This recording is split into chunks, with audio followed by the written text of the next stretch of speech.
तो गाइस जैसा कि आप लोग कल के मिनी ब्लॉग में देखे होंगे, कल हम लोग गए हुए थे जंक्शन के पास। तो वो जो काम था वो यही था कि मेरे दोस्त का गाड़ी आने वाला था मुंबई से, तो उसको रिसीव करने गए थे हम लोग वहाँ पे। और उसके बाद इस गाड़ी को धोने का टाइम आया, तो जब प्रेशर वॉशर का जो मेन पंप होता है उसको जब लाइन दिया तो वो उड़ गया।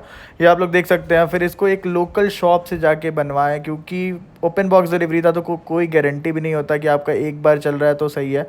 और अगर प्रॉपर वारंटी के प्रोसीजर में जाते हैं तो काफ़ी लेट हो जाता है। तो हम लोग बस ऐसे ही खुद ही लोकल शॉप से जाके करा लिया। फिर इस गाड़ी को भी वो मेरा दोस्त धोने में लग गया, और उसके बाद ये भी धुल गया।